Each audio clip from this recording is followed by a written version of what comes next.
నిజామాబాద్ జిల్లా దర్పల్లిలో విజయవంతంగా ముగిసిన బీసీ జేఏసీ రౌండ్ టేబుల్ సమావేశం. ఎన్నికల్లో వెనుకబడిన బలహీన వర్గాల వారికి బీసీ రిజర్వేషన్ కల్పించాలని దర్పల్లి మండల జేఏసీ ఆధ్వర్యంలో రౌండ్ టేబుల్ సమావేశం నిర్వహించారు. ఈ సమావేశంలో భాగంగా ముఖ్య అతిథులుగా మానవ హక్కుల వేదిక జిల్లా అధ్యక్షురాలు సరిత పాల్గొన్నారు.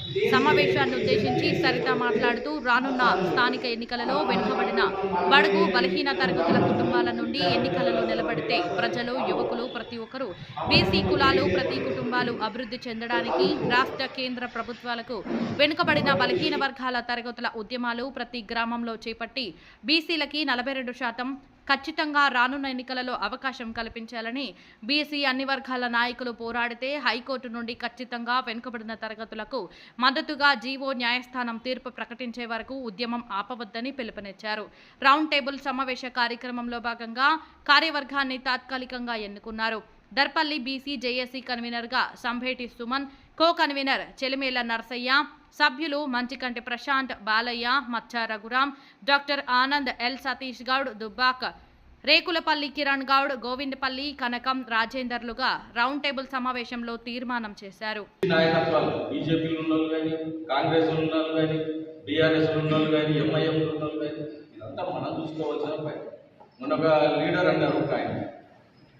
ఎందుకు రిజర్వేషన్ అని చెప్పేసి బీజేపీలో ఉన్న ప్రజలు ఎంత బాధ అనిపించిందంటే, అరే మీరు ఎందుకు అట్లా మాట్లాడుతున్నారు? రాజకీయాలు వేరు. మీరు రాజకీయాల్లో బీజేపీ వాళ్ళే పైకోండి, వాళ్ళు అద్దట్లేదు. కాంగ్రెస్ వాళ్ళే పైకోండి, మేము అద్దట్టలేదు. బీఆర్ఎస్ వాళ్ళు కూడా పైకోరు, అద్దట్టలేదు. కానీ బీసీలకు రిజర్వేషన్ ఎందుకని మాట్లాడుతున్న లీడర్ ఎంత బాధ అనిపించిందంటే, చాలా మూర్ఖత్వంగా మాట్లాడే వ్యక్తులు తయారైంది పార్టీలో. కాబట్టి దీన్ని మీరు అందరూ దయచేసి గమనించి మనందరం ఒక యూనిటీగా ఉండి దర్పల్లి మండలంలో ఇప్పుడు పెద్దలు మన వయసులో చిన్నోడైనా కూడా మైపాల్ గారు చెప్పారు, బస్సు నడాలంటే డ్రైవర్ ఉండాలి, కండక్టర్ ఉండాలి, క్లీనర్ ఉండాలి, అందరూ ఉండాలి. అయితే నా బస్సు ఉండలేదు. మరి బస్సులో అందరూ కూర్చుంటారు 60 మంది, వాళ్ళు నడిపియాలని ఎవరైనా సరే డ్రైవింగ్ వచ్చిన లోపల నడిపి 60 మందికి నడిపియాలంటే 60 మంది నడిపించుకున్నచ్చు. కానీ బాధ్యత తీసుకుని నడిపించే లోపల ఉండబడుతుంది, ఒకటి టికెట్ ఇవ్వబడుతుంది, మంది తెలుసుకోబడుతుంది. కాబట్టి దీనికి కూడా ఒక స్టీరింగ్ కమిటీని కూడా ఇప్పుడు మేడం గారు మాట్లాడిన తర్వాత ఒక స్టీరింగ్ కమిటీని కూడా మనం ఏర్పాటు చేసుకుంటాం. ఆ స్టీరింగ్ కమిటీలో కూడా కన్వీనర్ కానీ, కో కన్వీనర్ కానీ, లేకపోతే సభ్యులు కానీ ఒక 5-10 రోజులు పెట్టుకొని అందరం ఉండి మరి దాన్ని ఈ ఉద్యమాన్ని ఎట్లా ముంబడి తీసుకపోతే బాగుంటుంది అనేది కూడా మనం ఒక బేస్ తయారు చేసుకుంటాం. ఆ బేస్ కూడా మీరు ఉన్నోళ్ళు కూడా ఇక్కడ ఉన్నోళ్ళు ఇంకో ½ గంటలో అంతా కార్యక్రమం అయిపోతుంది. కాబట్టి దయచేసి మొత్తం అయిపోయేదాకా ఈ స్టీరింగ్ కమిటీ ఏర్పడేదాకా అందరూ స్టీరింగ్ కమిటీని ఏర్పాటు చేసుకుని వెళ్తే ఏ రోజు ఏం పని చేద్దామనండి. ఇప్పుడు ఆల్రెడీ ఇష్టాల్లో పేర్లు రాశారు, సంతకాలు చేసిన తర్వాత ఉన్నమ్మ రాశారు, అందరికీ ఫోన్ చేస్తారు. దీన్ని ఇక్కడ నడిపించడానికి కూడా ఒక బాబు ప్రశాంత్ అనే బాబు మన దర్పల్లి ప్రశాంత్ సార్ ఈ బాబును మన అందరికీ ఇది వాట్సాప్ పెట్టింది ఆపరేటింగ్ చేసే బాధ్యత కూడా ప్రశాంత్ వేడరు. ఈ జేఏసీలో మన 30 మందినే కాదు, ఇంకా 3,000 మంది 3 లక్షల మంది వచ్చినా కూడా అందులో అందరికీ వాట్సాప్ పెట్టి ప్రతి ఒక్కళ్ళకు ఉద్యమం పెట్టిపోతుంది, మనం ఏం చేద్దాం అనేదాన్ని దాన్ని చేస్తారు. మళ్ళీ నేను ఒక్కరిని అని అనుకోకండి, దయచేసి ఒక్కరొక్కరే ఒక్కొక్క రూపాయి కోట్ల రూపాయలు. కాబట్టి మనందరం ఈ ఉద్యమాన్ని ఛాలెంజ్గా తీసుకొని ఊరుకు వాడవాడకు నేను ఒక్కరిని ఏం చేస్తాను అనుకోకండి. మన ముక్కల్లో 10 మందికి ఇద్దరు చెప్తారు, మన ఇద్దరు ఇంకొక ఇద్దరు చెప్తారు, ఊరు వాడ మొత్తం లేచిపోతుంది. కాబట్టి తెలంగాణ ఉద్యమంలో మేము తిరిగినాం, చేసినాం, అన్నీ చేసినాం. ఓసారి చెప్పుకుంటే బాధ కూడా అనిపిస్తుంది. తెలంగాణ తెచ్చినాం, అన్నీ చేసినాం. అంటే ఉదాహరణకు చెట్లు పెట్టినాం, అన్నీ చేసినాం. పండ్లకి వేరే వాళ్ళు వచ్చి పెట్టిపోయింది, చెట్లు పెట్టింది మీరు మన మండల లెవెల్లో చెప్తుంది. జిల్లాలో కాదు మండలంలో కూడా ఎవరైనా తెలంగాణ ఉద్యమానికి నీళ్ళు పోసిన రోజులు అంటే ఫస్ట్ చెప్పేది నా పేరు చెప్తారు. ఆ రోజు కూడా మేము గాంధీ కాడ నిలబడి మైకి పట్టి మాట్లాడి 2001. కాబట్టి మనం చెట్లు పెట్టచ్చు, కానీ నేనేం కాలేదు. అందరు లీడర్ అయినా అందరూ కేసీఆర్ హాస్పిటల్ అగ్రవర్ణాలలో పెద్ద పెద్దలకు చిన్న అందరూ పదవులు సంపాదించారు, డబ్బులు సంపాదించారు, అన్ని చేస్తారు. 1972లో ఆంధ్రప్రదేశ్లో కాంగ్రెస్ అనంతరామన్ కమిషన్ వేస్తుంది. ఎక్కడెక్కడ వెనుకబడ్డ తరగతులు ఉన్నాయి, ఇంకా వాళ్ళు జీవన విధానం మీద, వాళ్ళ పోరాటం మీద, వాళ్ళు విద్యకు ఎంత దూరంగా ఉన్నారు అనే ఒక అంశాన్ని తీసుకొని అనంతరామన్ కమిషన్ యొక్క సిఫార్సులు వేస్తారు. సిఫార్సు వేసిన తర్వాత ఇది అప్పటి జనతాలు మొరార్ దేశాయి ఉన్నప్పుడు బిపి మండల్ బీహార్ సీఎం ఉన్నటువంటి బృందేశ్వర్ ప్రసాద్ మండల్ తీసుకొని బిపి మండల్ కమిషన్ ఇస్తుంది. ఆయన ఒక 40 సిఫార్సులను బీసీలకు రాజ్యాధికారంలో వెనుకబడ్డారు, వాళ్ళ జీవన విధానంలో వెనుకబడ్డారు, ఉద్యోగాల్లో వెనుకబడ్డారు, ఆర్థికంగా వెనుకబడ్డారు, రాజకీయంగా వెనుకబడ్డారు. కాబట్టి ఆ 42 సిఫార్సులను ఆయన క్లుప్తంగా పరిశోధించి ఒక నివేదిక తయారు చేస్తారు. తయారు చేసినప్పుడు విద్యార్థులంతా కూడా ఈరోజు బీసీ రిజర్వేషన్ లేకపోవడం వల్ల ఉద్యోగపరంగా ఆర్థికపరంగా కూడా నష్టపోతూ ఉన్నారు. ఇలాంటి విషయాలు వాటిపైన స్ఫూర్తి లేకపోవడం ద్వారా ఈ బీసీలంతా కూడా అగ్రవర్గాలకు చెందినటువంటి వాళ్ళందరూ కూడా ఓట్లు వేసి వాళ్ళని మన భుజాలపై మోసినటువంటి విషయం ప్రతి ఒక్కరు తెలియాల్సిన అవసరం ఎంతైనా ఉంది. ఈరోజు ఈ యొక్క సమావేశం ఉద్యమ స్ఫూర్తి అనేటువంటిది ఇప్పుడు ముందు కూడా వస్తూ ఉంది. మనము పిలిస్తే రావడం కాదు, తెలిస్తే రావాలన్నటువంటి స్ఫూర్తితోటి ఉద్యమాల కోసం అందరూ కూడా ఆరాటపడాలి. ఈ బీసీ ఉద్యమం కూడా ప్రతి ఒక్క కుటుంబంలో ఉన్నటువంటి విద్యార్థులు కానీ, నాయకులు కానీ, అలాగే కుటుంబ సభ్యులంతా కూడా ఏకతాటిపై రాబోయేటటువంటి ఈ యొక్క బీసీ ఉద్యమానికి కూడా అందరూ కూడా ప్రతి ఒక్కరు కూడా క్రమవంత బాధ్యతగా స్ఫూర్తిని కోరాలని కోరుతా ఉన్నాను. అలాగే ఎవరైతే చదువుకున్న మేధావులు ఉన్నారో ఈ యొక్క బీసీ రిజర్వేషన్ వల్ల ఎలాంటి ఉపయోగాలు ఉన్నాయి, మన జనాభా సంఖ్య ఎంత ఉంది, మనం దేనికోసం కొట్లాడుతూ ఉన్నాం, ఈ 42 రిజర్వేషన్ ఎందుకోసం మనకు కావాలనే విషయాలపైన మనం చర్చించుకోవడానికి ఒక వేదిక మనం ఏర్పాటు చేసుకోవడం జరిగింది. ఇందులో తెలిసిన వాళ్ళు తెలియని వాళ్ళకు చెప్తా ఉంటే ఇది ఒక ఉద్యమం. ఈరోజు రోడ్డుపై దగ్గరటువంటి వీరు మాకిచ్చేది మాకు నేనే కొట్లాడి అత్యధిక జనబలటువంటి మేధావులో మేము సాధించుకున్నటువంటి దానిపైన ఏకతాటిపై ఈరోజు మనం సమావేశం ఏర్పాటు చేసుకున్నాం. Thank you. రాష్ట్ర ప్రభుత్వం కానీ కేంద్ర ప్రభుత్వం కానీ మన పైన బీసీల పైన చూపిస్తున్న ఈ యొక్క ధోరణికి మనము ముందుకు తీసుకెళ్ళి బీసీ ఉద్యమాన్ని ముందుకు తీసుకెళ్ళాలి. ఇందాక కిషన్ సార్ అన్నట్టు ఏంటంటే మనం గ్రామ స్థాయి నుంచి బీసీ ఉద్యమాన్ని ముందుకు తీసుకెళ్తేనే ఆనాడు తెలంగాణ ఉద్యమం మన తెలంగాణ రాష్ట్రం ఎందుకోసం వచ్చింది, నిధులు, నియామకాలు మరియు నీళ్లు అన్న ఒక నినాదంతో ముందుకు వచ్చింది. ఇవాళ బీసీలకు సంబంధించిన హక్కులపైన ఆ తెలంగాణ ఉద్యమం ఏ విధంగా జరిగిందో మనం కూడా అదే రకమైన ఉద్యమం చేపట్టినట్లయితే మన హక్కులు అనేవి మనం సాధించుకుంటాం. ఇవాళ మనకు చల్లకచ్చి ముందు దాచినట్లు ముంగట చూపించారు, అదే అయిపోయింది రిజర్వేషన్ వచ్చింది, మనం సంతోషపడ్డాం అన్న క్షణంలో అదే రెడ్డి సంఘానికి సామాజిక వర్గానికి చెందిన వ్యక్తి ఆ రోజు ఆడ కేసేసి ఇలా మనకు వచ్చిన దాన్ని చేతులకి నోటికాడికి వచ్చిన దాన్ని లేకుండా పరిస్థితికి వచ్చింది. కాబట్టి ఇప్పుడైనా మన బీసీ సోదరులు ఆలోచించి ఈ ఉద్యమాన్ని ముందుకు తీసుకెళ్లి బీసీల పట్ల బీసీలో ఉన్న ప్రతి కులం కూడా పోరాడి బీసీ ఉద్యమాన్ని ముందుకు తీసుకెళ్లి మన హక్కుల కోసం పోరాడాల్సిందిగా ఈ యొక్క కార్యక్రమం సందర్భంగా తెలియజేస్తున్నా.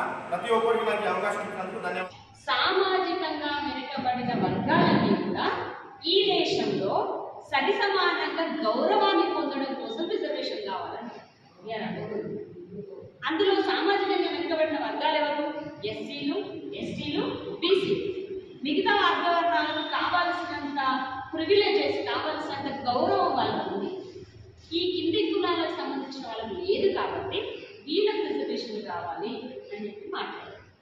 మనం ఎందుకు ఈ అంశాన్ని మళ్ళీ మొదలు చేస్తున్నామంటే ఈరోజు రిజర్వేషన్స్ గురించి మాట్లాడితే బయట మాట్లాడుతున్న చర్చలు ఎట్లున్నాయంటే మీకు ఏం తక్కువ పడ్డదా రిజర్వేషన్లు కావాలంటున్నారు? ఎస్సీలు ఎమ్మెల్యేలు కాలేదా? ఎస్టీలు ఎమ్మెల్యేలు కాలేదా? బీసీలు ఎమ్మెల్యేలు కాలేదా? మంత్రులు కాలేదా? మరి వాళ్ళందరూ సంపాదించుకుంటున్నారు కదా, నీ పక్క బీసీ వరకు సహకరించట్లేదు, నీ పక్క ఎస్సీ వరకు సహకరించట్లేదు అనే అంశాన్ని మనం ముందు తీసుకొస్తున్నాం. ఇక్కడ ఆర్థిక పరమైన కోణం ఒకటైతే సామాజిక కోణం ఇంకోటి అనేది మనం ఆలోచించాలి. మనం ఏ స్థాయికి ఎదిగినా ఎక్కడికి పోయినా పల్లె వచ్చేసరికి కులం అనే అంశాన్ని తీసుకొచ్చి విడదీసే సంస్కృతి కాబట్టి ఆ రోజు బిఆర్ అంబేద్కర్ గారు ఏదైతే తీసుకున్న ఆలోచన ఉందో ఈనాటికి ఆ వైపుగా సమాజంలో మార్పులు రావట్లేదు. కాబట్టే ఇంకా రిజర్వేషన్లు కొనసాగించమని అడుగుతున్నాం. ఇంకో ప్రధానమైన అంశం ఎందుకు ముందుకు వచ్చింది రిజర్వేషన్లు అంటే జనాభాలో మేమెంతనో మాకంత రిజర్వేషన్లు కావాలి.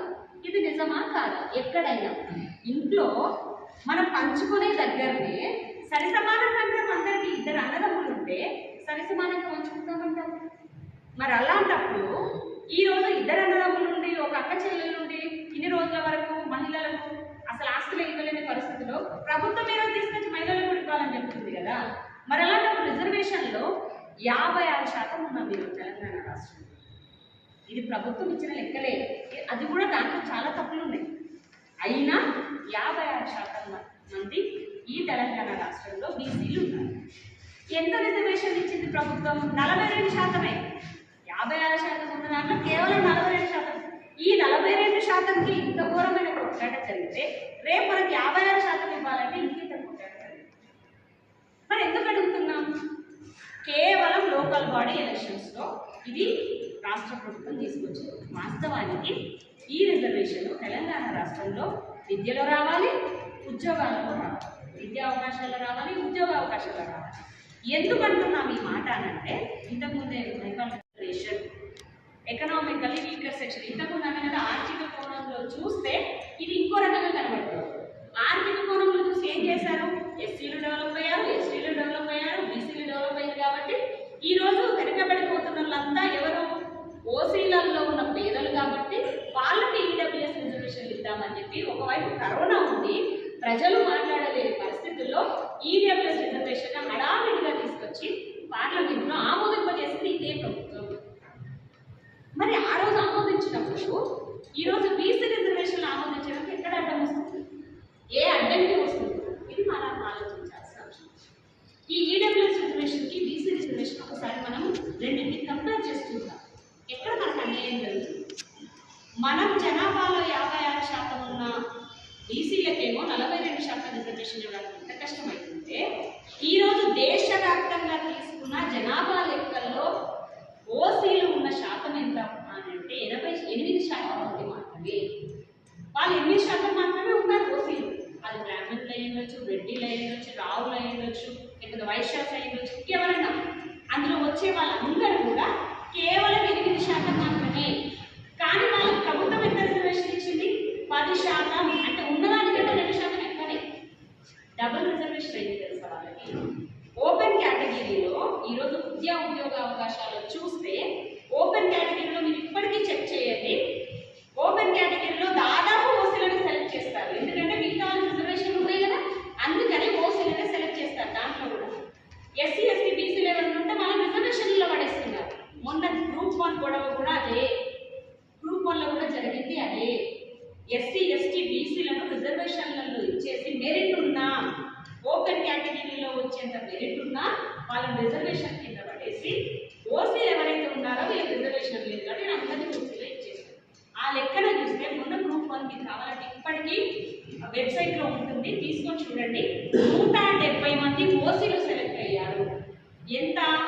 573 పోస్టులలో 172 మంది ఓసీలు సెలెక్ట్ అయితే బీసీలు 203.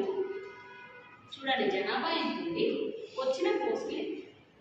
ఇది మనం అర్థం చేసుకోవాల్సిన అంటే నష్టం ఎక్కడ జరుగుతుందనే అంశం ముందు మనం తెలుసుకుంటే కింద వాళ్ళకి చెప్పడానికి మనకు అవకాశం ఉంటుంది. అట్లాగే మొన్న మధ్యనే పిహెచ్డి అడ్మిషన్స్ అయ్యాయి ఉస్మానియా యూనివర్సిటీలో. అది ఎక్కడైనా దాదాపు ఈరోజు అడ్మిషన్స్ అవుతున్న సందర్భంలో మనం ఒకవేళ చెక్ చేస్తే ఈడబ్ల్యూఎస్ కేటగిరీలో ఉన్న ఓసీలకు వచ్చిన మార్కులు ఎంత తెలుసా? 10 మార్కులు, 20 మార్కులు. వాళ్ళు సెలెక్ట్ అయ్యారు. ఇంకా ఈడబ్ల్యూఎస్ 2 సీట్లు ఖాళీనే ఉన్నాయి. కానీ బీసీలు 52 మార్కులు, 56 మార్కులు వచ్చిన వాళ్ళకి బీసీలకు సీట్లు రావాలి.